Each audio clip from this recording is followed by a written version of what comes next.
In the early 1990s, Detroit was a city living under pressure. Crime rates were high, neighborhoods were struggling with poverty, and trust in law enforcement was already fragile. But in 1994, a wave of terror swept across the city that was unlike anything residents had ever seen before. A gang of criminals, posing as police officers, began targeting homes across Detroit, invading, stealing, and instilling fear under the cover of the law. They moved discreetly, avoiding any obvious signs that would draw suspicion. To neighbors, their presence seemed unremarkable at first, but once they stopped outside a house, chaos would soon follow. Inside their vehicle, men dressed in fake police uniforms. These weren't random break-ins. The attacks were carefully planned and executed by a group of over 30 individuals. Their raids were fast and aggressive, storming into homes, shouting commands, and forcing victims to the ground. They targeted drug dealers, yes, but also innocent families. What made it truly terrifying was that people couldn't tell if the officers at their door were real or fake. The gang operated with military-style precision. At the top of the operation was Obie Carter, the mastermind who selected targets, gathered intelligence, and ran the operation from behind the scenes. He used street informants and surveillance to find homes likely to hold cash, drugs, or valuables. His partner was Andre Woods, known to the gang as Big Andre.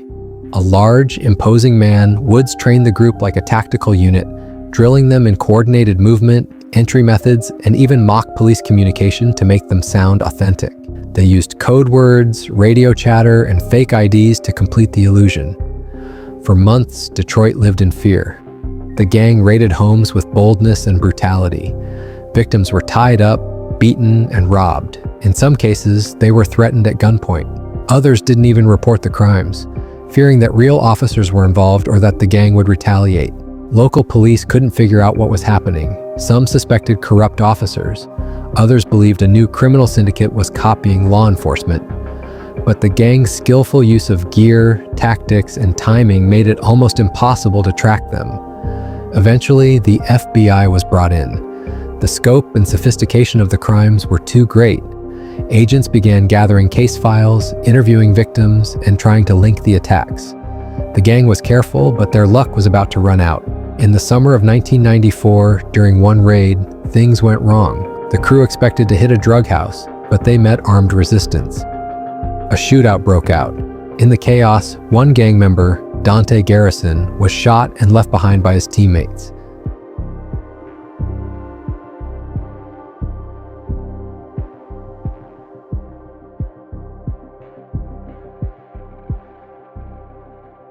That mistake changed everything.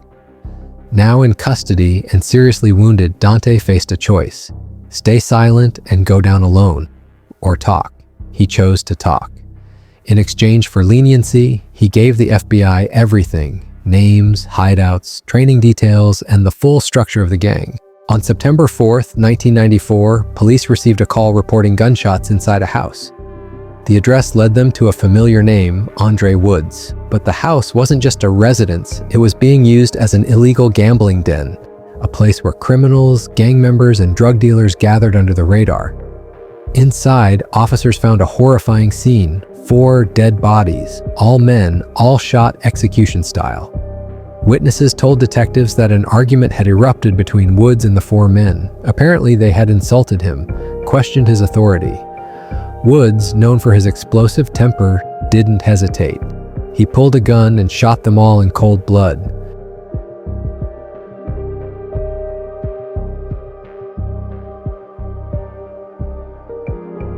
Then he simply walked out, got in his car, and disappeared.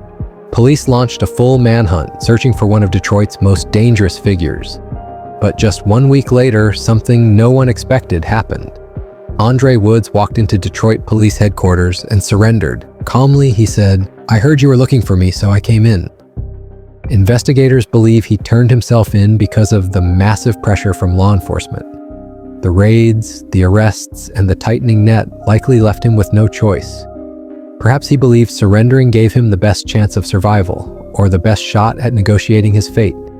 Because of Dante Garrison's confession, authorities launched a massive operation. In just a few days, 29 gang members were arrested. Police seized uniforms, weapons, fake IDs, handcuffs, radios, and other tactical gear. The leader, Obie Carter, was captured. It was one of the largest takedowns of its kind in Detroit.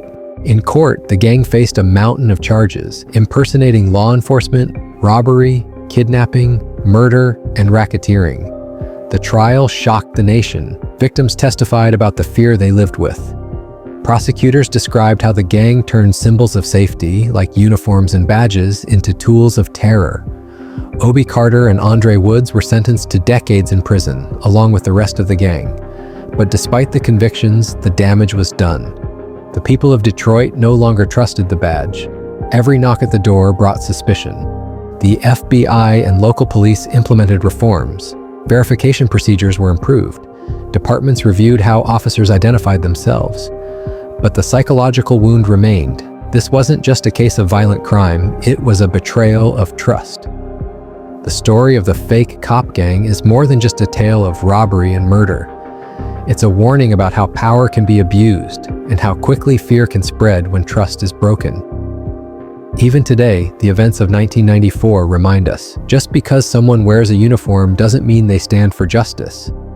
True law and order demand accountability, transparency, and the courage to ask hard questions, especially when the truth is uncomfortable.